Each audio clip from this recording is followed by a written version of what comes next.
온전케 하는 하나님의 의, 긍휼. 예, 하나님의 의 다음에 순표가 있죠. 그러니까 온전케 하는 의인데 그 의가 많죠. 하나님의 의에는 하나님의 속성들이 다 들어있어요. 그래서 하나님의 의 안에는 사랑, 또 은혜, 여러 가지 용서 많이 있습니다. 그런데 오늘 특별히 그 주제는 긍휼이라는 겁니다. 긍휼. 예. 하나님의 많은 의 가운데 그 긍휼을 우리가 행할 때 우리가 온전해진다. 또 그 영역 안에서 발전이 있다, 성장이 있다, 이런 말씀입니다. 우리가 남을 이해하고 남의 입장에서 생각하는 것이 쉽지 않습니다. 왜? 다 자기 자신 관점으로 살고 자기 방향을 추구하는데 집중되어 있기 때문에 남의 마음을 헤아리고 또 남의 입장에서 생각하는 이러한 것이 좀 부족할 수가 있습니다. 오늘 주님은 하나님 사랑과 이웃 사랑에서 특별히 그 이웃을 사랑함에 있어서 그 이웃을 우리가 대함에 있어서 긍휼로 그렇게 좀 바라보는 마음과 눈이 필요하다라고 말씀합니다. 누가복음 6장 39절에서 45절 본문이 오늘 메인 본문인데요. 그 주변에 그 문맥 가운데서 여러분들이 한번 살펴보시기 바랍니다. 39절의 말씀을 보면은 맹인이 맹인을 인도할 수 없다. 소경이죠? 소경이 소경을 인도할 수 없다. 그러나 우리가 길을 걷다 보면은 지금 맹인들이 좀 불편해 보이고 좀 불안해 보이고 그런 모습으로 이 지팡이를 사용하여 천천히 또는 위태하게 이렇게 걸어가시는 모습을 볼 수가 있어요. 한 사람이 그렇게 걸어가도 사실 굉장히 위태위태해 보이고 조마조마해 보입니다. 그런데 생각해 보십시오. 그 맹인이 지팡이를 가지고 더듬어 혼자서도 찾아가기 어려운 길을 또 다른 맹인을 인도한다고 생각을 하면 참 우리가 안타깝게 바라볼 수밖에 없죠. 그처럼 어렵다는 거죠. 그런데 이 본문에서 맹인은 이 육적인 눈이 안 보이는 것이 아니고 영적인 맹인입니다. 영적인 소경을 의미하는 것입니다. 왜 그러냐면요, 바로 앞에 나타나는 37절 본문을 우리가 보시면은 주님께서 비판하지 말라라고 말씀합니다. 비판하지 말라. 이 비판은 이제 비난을 목적으로 비판을 하는 겁니다. 우리가 지금 어려운 정치적인 상황에서 분별력을 가지고 내가 어떤 정치적인 입장을 갖거나 견해를 갖거나 또는 어떤 노선에 대한 생각을 가지고 있거나 이런 것은 잘못된 것이 아니에요. 너무나 좋은 것이죠. 아무것도 모르는 또 아무 생각도 해보지 않은 그러한 부류의 사람보다는 그럼에도 불구하고 깨어있는 사람들이겠죠. 그런데 그 분별력, 판단, 분별, 이것이 비난을 목적으로 어떤 사람을 공격하거나 또 그 상대방을 폄하하거나 또는 괴롭히려는 목적이나 또는 사회에서 조직생활 하다 보면은 매장시키는 경우도 있죠. 이런 목적으로 그렇게 비판을 하지 말라라는 겁니다. 이 말씀 가운데서는 정죄라는 용어가 등장합니다. 너희가 정죄를 받지 아니할 것이요. 그러니까 이 비판이 단순히 저 사람 저렇구나 라는 판단과 분별을 말하는 의미에서 좀 더 나아가서 비난의 목적에 어떤 그러한 성격을 띈다라고 말할 수가 있어요. 정죄하지 말라라고 말씀을 하고 있기 때문에, 그래서 용서하라는 겁니다. 예. 너희가 비판하고 비난을 목적으로 비판을 계속하면 결국은 너희도 정죄받고 비난을 받을 수 있고 하기 때문에 용서하라. 정죄받지 않도록 그렇게 먼저 용서를 해야 된다라고 주님은 말씀합니다. 이런 문맥에서 맹인이 등장해요. 소경이 등장합니다. 그러면 이 맹인은 영적으로 깜깜한 자예요. 영적으로. 우리 모두는 영적으로 거듭났어요. 그렇죠? 거듭났지만 영적으로 수십 년을 교회를 다니고 예수를 믿고 예배를 드렸는데도 영적으로 수준이 굉장히 낮습니다. 말씀을 알지 못하고 말씀을 가까이 하지 않고 주님에 대한 그 깊은 교제가 없었기 때문에 영적으로 깜깜한 겁니다. 수준이 낮아서 영적 수준이 낮은 겁니다. 우리가 이 말씀이 영의 양식이에요. 이 말씀이 우리의 영을 밝힙니다. 왜 깜깜하냐? 왜 소경이냐? 보이지 않느냐? 영이 어둡다는 겁니다. 영이. 그럼 영을 어떻게 밝히느냐? 말씀을 통해서 밝힙니다. 그러니까 말씀이 빛이라고 말씀하셨어요. 아멘? 예, 말씀이 빛입니다. 그리고 예수님 당시에 저마다 다 자신들이 종교 지도자들이 다 자신들이 잘났다고 합니다. 예, 거짓 선지자도 거짓을 전하면서도 자기 말이 맞다고 하는 그런 시대였습니다. 그래서 예수님은 본인이 참 빛이라고 말씀합니다. 말씀이 빛이고 거짓 선지자들이 다 자신이 빛이라고 말씀하기 때문에 예수님은 자신이 참 빛이라고 말씀하셨어요. 그 빛에도 밝기가 달라요. 그렇죠? 호롱불이나 촛불보다 형광등 불이 훨씬 밝죠? 그것처럼 성도들도 이 영적 수준이 달라요. 말씀이 그 안에 얼마만큼 있느냐, 그리스도가 그만큼 체험됐느냐, 성령이 그 안에서 얼마만큼 역사하시느냐에 따라 그 밝기가 다릅니다. 영적으로 거듭났거나 또는 거듭나지 않은 자가 소경으로 그렇게 있을 수가 있습니다. 그러므로 우리는 영의 눈을 떠야 됩니다. 영의 눈이, 그 영이 계속적으로 더 밝아지고 더 강성해지고 더 성령의 그 연합을 통하여 그 활동을 통하여 더 붙잡힌 바됨을 통하여 영이 왕성하게 활동해야 됩니다. 우리가 기도할 때 환상 가운데 그 사람이 영이 떠오르는 경우가 있지요. 그 영이 어린아이와 같은 자가 있어요. 성인으로 그 영이 나타나는 경우도 있지만 어린아이와 같이 된 그러한 수준의 사람들도 있습니다. 깨끗해서 좋긴 한데 어린아이 단계는 오래 신앙생활을 했다면 뭔가 문제가 있겠지요.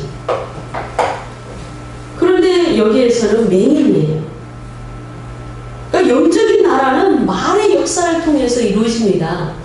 하나님께서 창조하실 때도 말씀을 통해서 말씀을 선포함으로 그 선포된 말씀이 성령의 역사를 통하여 창조의 사역이 일어났습니다. 우리는 우리의 말을 선포하는 것이 아니고 하나님의 말씀을 선포할 때, 하나님 말씀에 생명이 있지 우리 말에 생명이 있는 것이 아니에요. 하나님의 말씀이 생명의 씨앗입니다. 그래서 말씀을 선포합니다. 말씀을 드러내놓습니다. 던져놓습니다. 그랬을 때 그 씨앗이 싹이 나는 겁니다. 자라도록 기도하고 헌신하고 믿음의 중심을 잡고 계속 예배하고 영적인 그 방향을 바르게 할 때 자라서 성장하여 열매 맺는 것입니다. 아멘. 그래서 우리는 기도를 하는 것이죠. 그런데 그렇지 못한 자가 있습니다. 그렇지 못한 자가 그 조언하는 말, 권면하는 말, 이런 말을 들을 때 받아들이지를 못합니다. 그럼 말을 안 하게 되죠. 말을 안 하게 됩니다.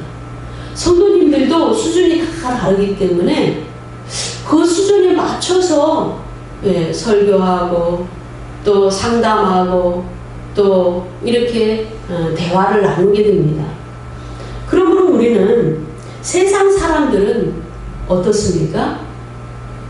이번에 우리 정강훈 목사님께서 이 전염병은 하나님 심판이다 라고 말씀을 하셨다 그래요. 기독교 안에서는 전혀 문제가 안 됩니다. 하나님의 심판의 도구고 전염병이나 질병이나 전쟁이나 기근이나 여러 종류의 그런 부류의 엄청난 이 자연재해나 이런 것은 하나님이 심판의 도구로 사용하시는 거 맞습니다. 기독교 안에서는 다 이해합니다. 그게 무슨 뜻인지. 그런데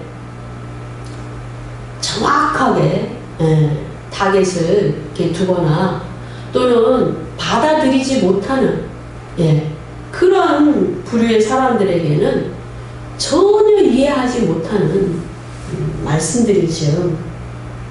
그러므로 우리가 잘해야 됩니다.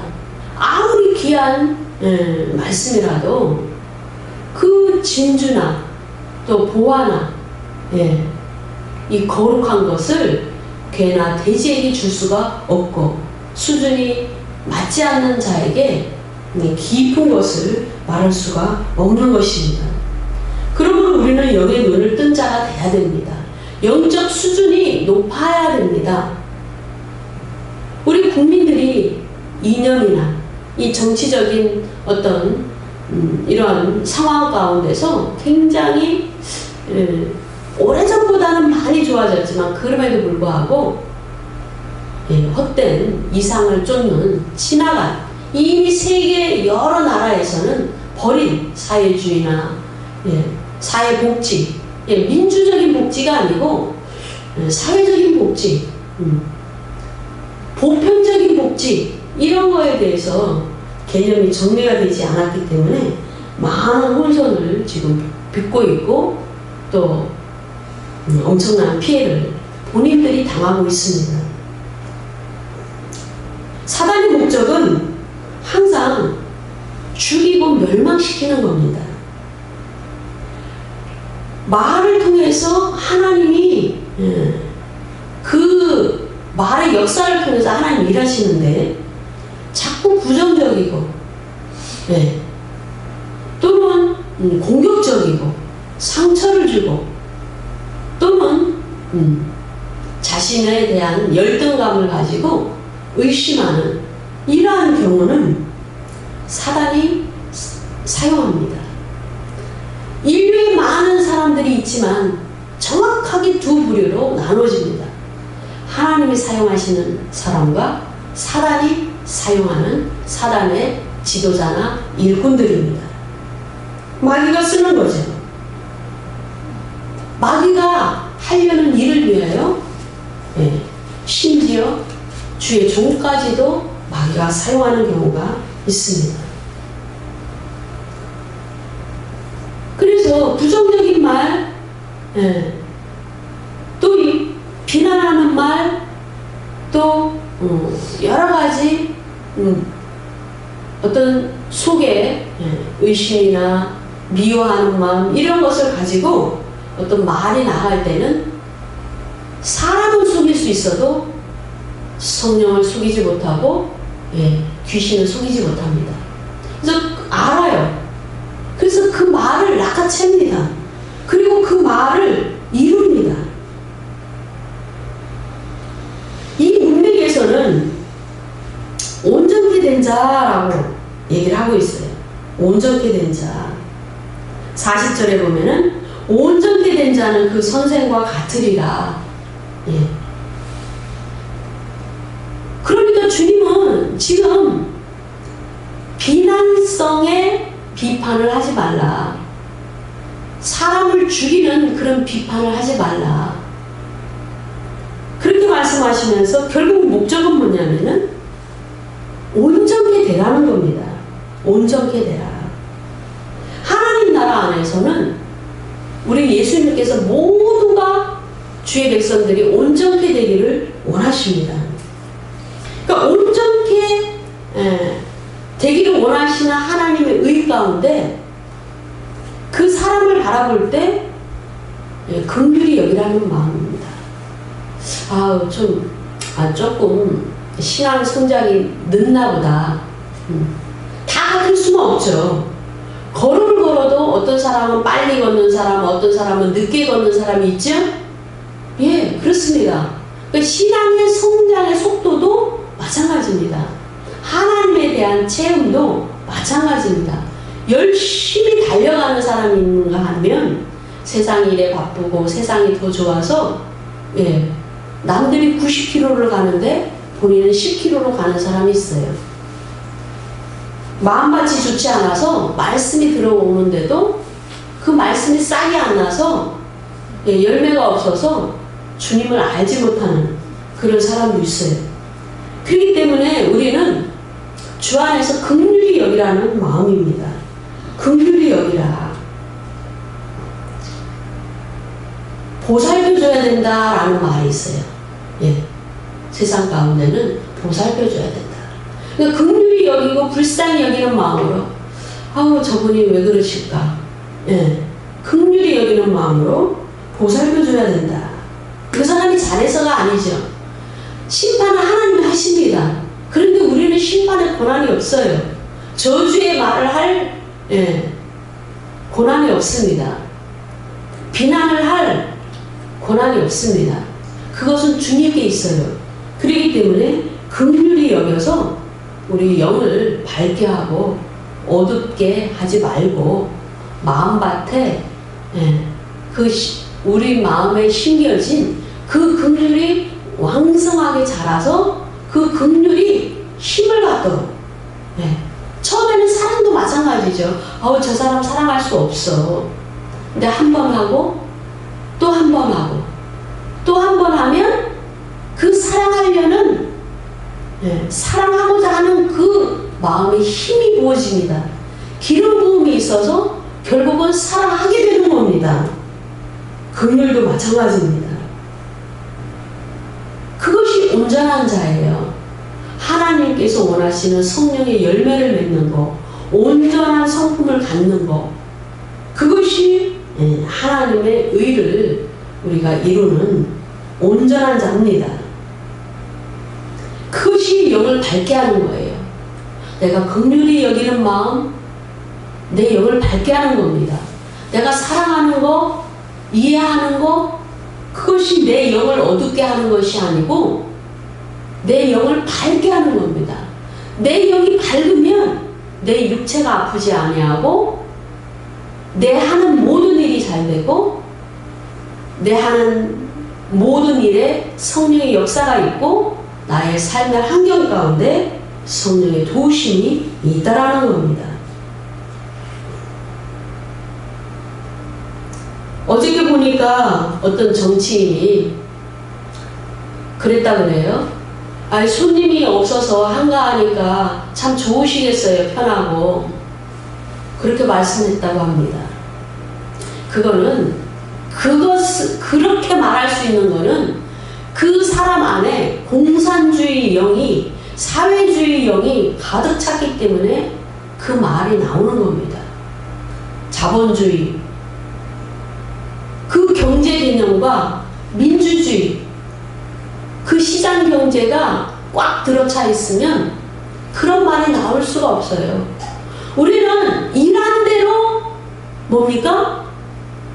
돈을 받기를 원해요. 일을 많이 했는데 돈을 적게 받기를 원합니까? 아니에요. 아니, 가게를 나갔는데 돈을 벌려고 나갔어요. 근데 손님이 없어서 편한 게 좋습니까? 손님이 가득 차서 돈을 많이 버는 것이 좋습니까?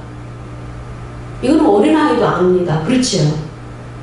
그런데 그런 말을 할 수 있다는 것은 그 마음에, 그 영 가운데 자본주의 영이 없다라는 겁니다.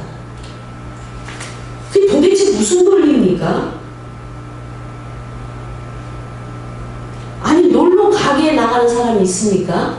편하려고 장사하는 사람이 있습니까? 그러니 국민들을 개돼지로 만드는 거죠. 기본적으로 일을 해도 아주 최하 230, 40은 받아요. 그렇죠? 정상적으로 어떤 일을 하던 하루 종일 일을 하면. 그런데 그 일자리를 다 끊어버립니다. 그리고 나라에서 50만 원 줍니다. 그러면서 50만 원 줬어.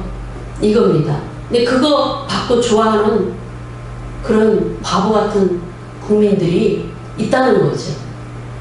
개돼지로 만들어도 좋다는 거죠. 헬렐레 하고. 그 수준을 250 수준에서 50으로 떨어뜨리는데도 50 줘서 좋다는 거죠.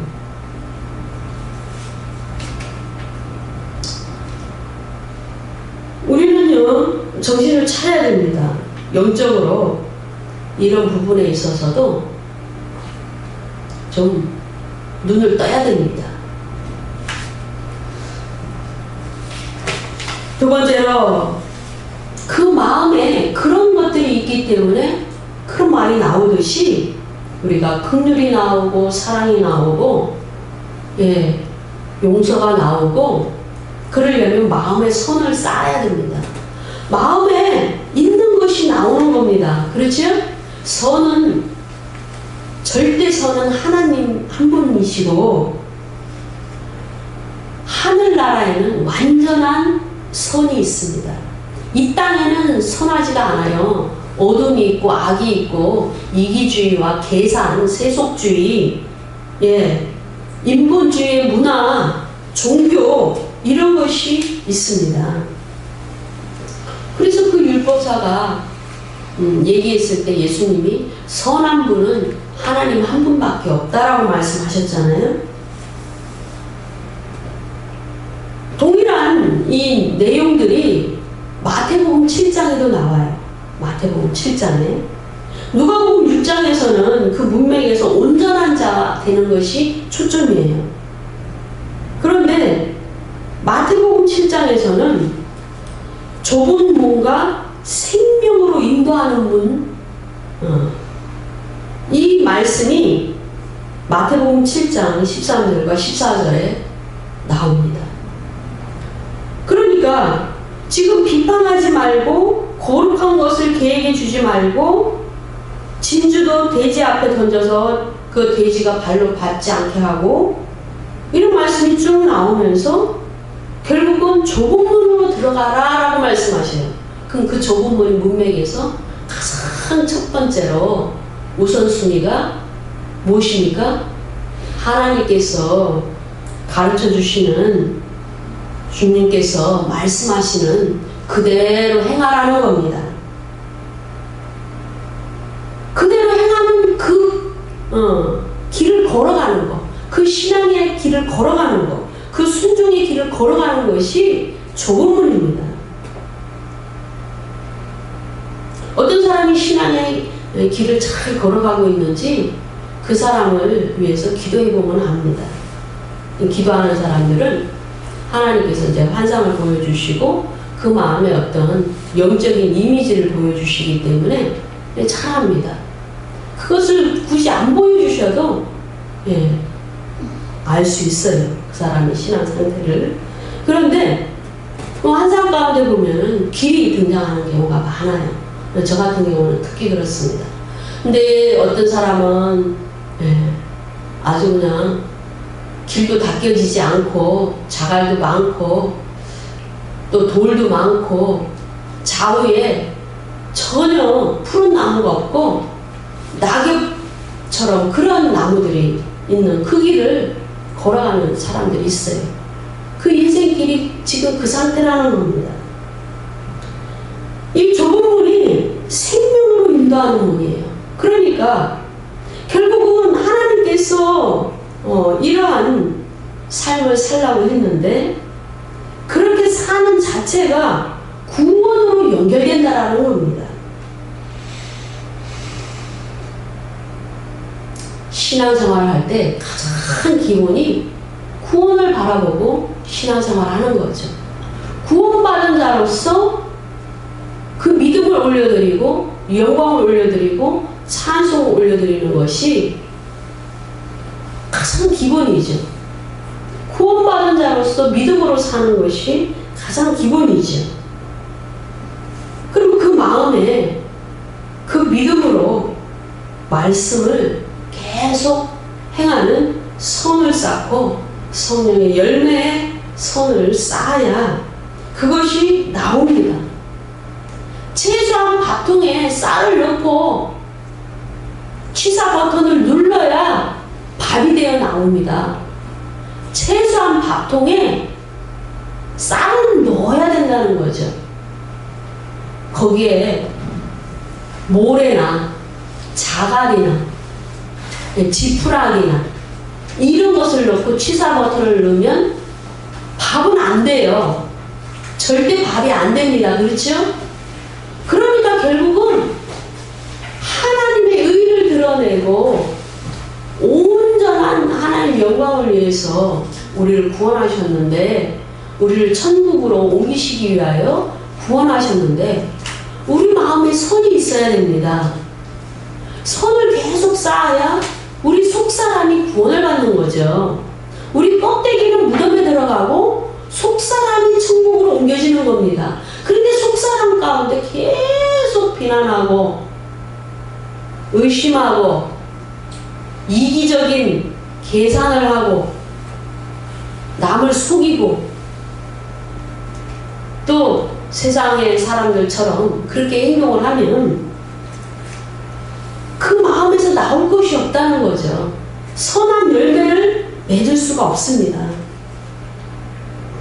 누가복음 6장 45절에 보면은 선한 사람은 마음에 쌓은 선에서 선을 내고 악한 자는 그 마음 그 쌓은 악에서 악을 내나니 이는 마음에 가득한 것을 입으로 말함이니라 그랬어요. 그렇죠. 우리가 무슨 말을 하다 보면은 그 마음에 있는 것이 나옵니다. 그렇죠? 그래서 마음을 들킨다 라는 말이 있잖아요. 저 사람의 의중이 뭘까? 예. 그것을 떠보기 위해서 계속 말을 시키잖아요. 그렇죠? 그 말의 상태가 영적인 상태라는 겁니다. 왜? 영적인 나라는 말에 의해서 역사하는 나라이기 때문에. 여러분 지금 돈이 없고 가난하다 할지라도 나는 부자가 될 거야. 그 말을 하루에 여러 번 하고 하나님께서 나에게 큰 축복을 주실 거야. 이 말을 계속적으로 하면 하나님께서 성령께서 역사하시고 도와주십니다. 네. 말의 역사는 그런 겁니다. 그래서 그 말의 역사와 성령의 도우심과 역사를 통하여 우리는 하나님 은혜를 누리기 위하여 기도를 하는 겁니다. 세상 종교에서는 기도가 자기 스스로가 돌을 닦는 것처럼 그렇게 기도를 해요. 그런데 기독교 안에서는 그런 기도가 아닙니다.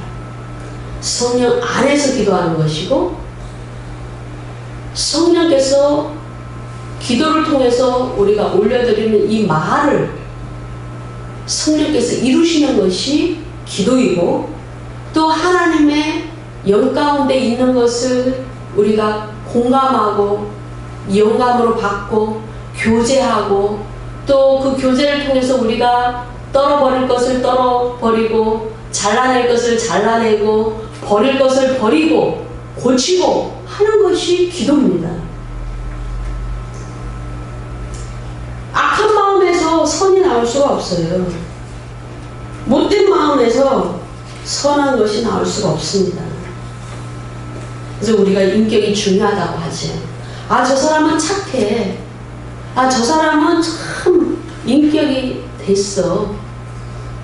아, 저 사람은 교회 다니고 바르게 살아. 이러면서 우리가 그 사람에 대한 신뢰와 믿음을 갖고 있지.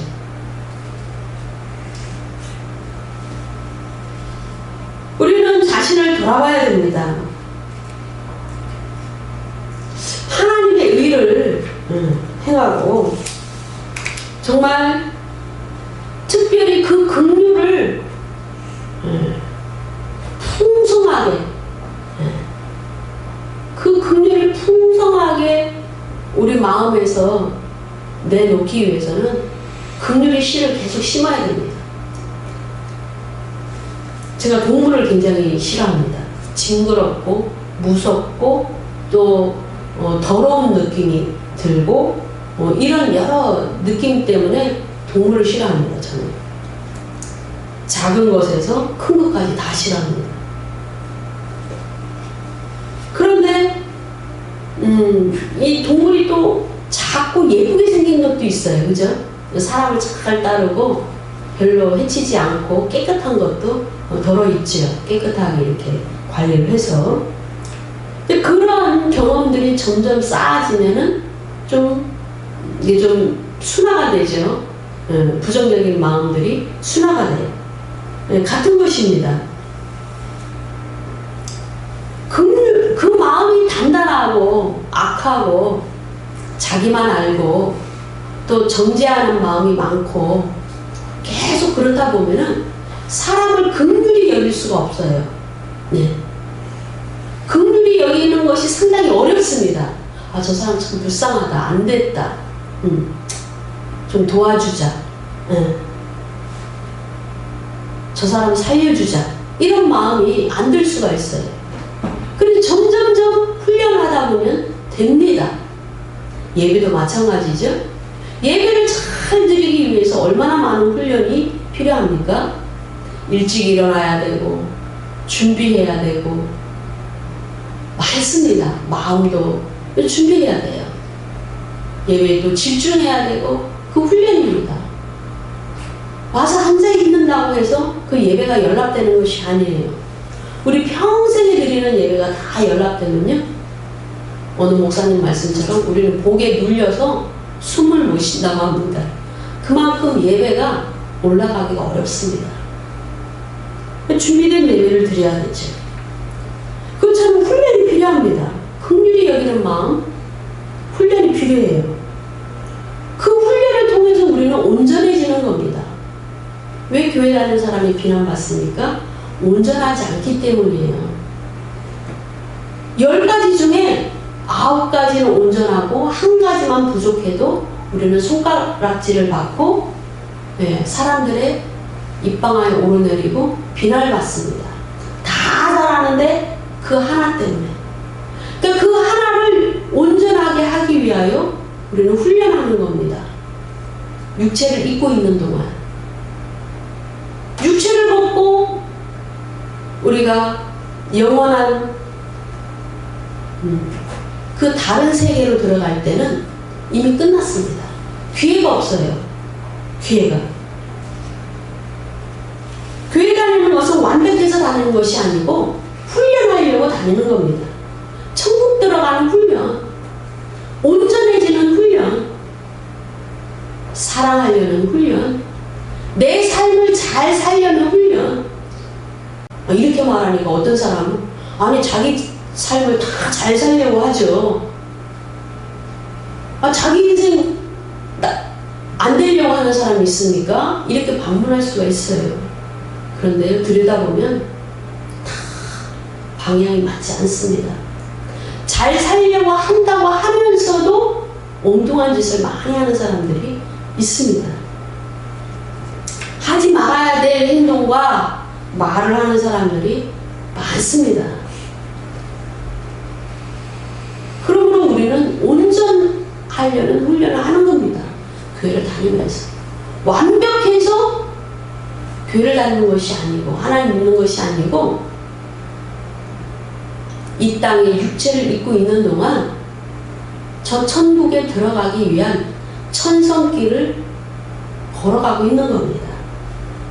그러나 나 혼자 외롭게 걸어가는 것이 아니고 성령께서 도와주시고 우리가 기도하면 누군가를 통해서 우리를 또 도와주시는 겁니다. 우리는 다 부족한 사람입니다. 그러므로 우리는 우리 눈 속에 있는 티와 허물을 봐야 됩니다. 여러분은 여러분 자신을 바라볼 때 자기 자신에 대해서 어떻게 평가를 하고 있습니까? 자기 자신에 대해서 굉장히 관대한 사람도 많아요. 그렇죠? 근데 대부분은 어느 정도는 알고 있습니다. 아, 나는 이게 필요해. 나는 이게 참 부족해. 알고 있습니다. 그럼에도 불구하고 우리는 말하기가 쉬워서 상대방을 참 비난을 많이 하고 평가도 많이 하고 그렇습니다. 누가복음 6장 41절의 말씀을 보면은 형제의 눈 속에 있는 티를 본다. 네. 티하고 들보가 지금 대조가 되고 있어요. 들보는 집을 지을 때 이렇게 세우는 기둥이죠. 얼마나 커요? 눈 속에 들어갈 수가 있어요? 아니요. 이거 비유로 말씀하고 있는 거죠. 그런데 그만큼 예,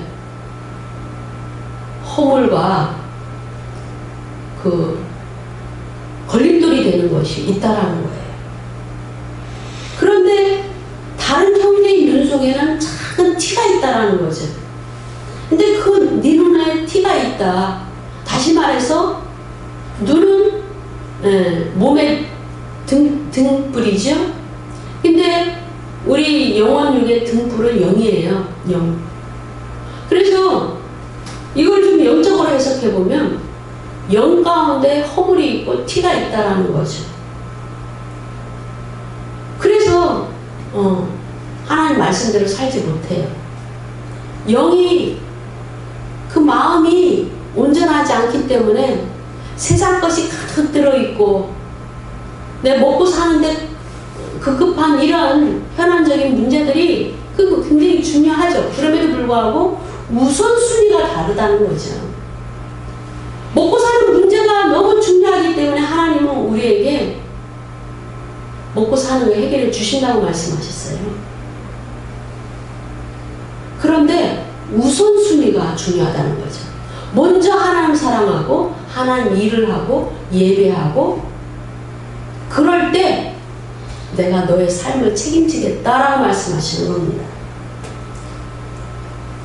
형제의 눈 속에 있는 티를 보고 막 비판을 하는 겁니다. 비난을 하는 겁니다. 그런데 자기 눈 속에 있는 티와 허물과 들보는 보지 못한다. 내가 상대방에게 있는 그 티를 보고 막 정죄를 하고 비난을 하고 막 강하게 비판을 하면 상대방은 내 눈에 있는 허물과 또 들보를 보고 얼마나 많은 비난을 쏟아놓겠습니까? 얼마나 많은 심판의 정죄의 말을 하겠습니까?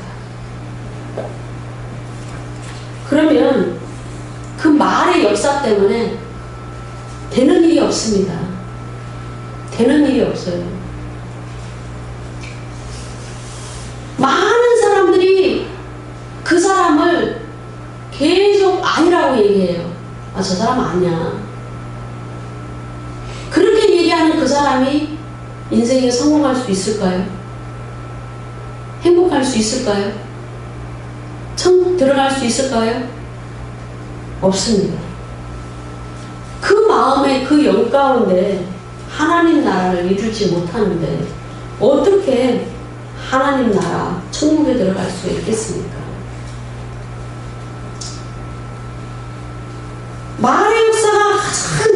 그리고 하나님 나라는 말의 역사에서부터 시작되기 때문에 주님은 지금 비난을 가장 먼저 말씀하셨어요. 예. 비난하지 말라. 정죄하는 목적으로 비판하지 말라. 권면하고 세워주는 그 마음으로 비판은 하고 발전되는 방향으로 말을 해주라 라는 겁니다. 그것이 긍휼히 여기는 온전한 자라는 겁니다. 그것이 마태복음에 의하면 좁은 문으로 들어가는 생명으로 인도하는 문이고 결국은 구원받은 자의 온전한 모습이라는 겁니다. 마태복음이기 때문에 이 마태복음 7장에서는 율법과 선지자의 강령이라고 얘기해요. 유대인들이기 때문에 그들에게 율법을 주셨죠. 그렇기 때문에 그들에게는 율법과 선지자의 강령이다 이것이. 그러나 그리스도의 율법 안에 있는 저와 여러분, 하나님 나라 안에 있는 저와 여러분은 온전한 자가 되라. 온전한 자가 되어야 영과 혼과 육이 온전한 자가 되어야 된다. 특별히 말에 있어서 온전한 자가 되어야 된다. 그 훈련이 굉장히 중요하다. 그래서 성령의 열매가 무엇입니까? 먹는 겁니까? 아니죠. 자비와 온유와 충성과 절제와 사랑과 여러분이 너무나 잘 외우고 계시잖아요. 그것을 통해서 그 마음에 그 영 가운데 얼마나 강력한 하나님 나라가 임재해 있는가.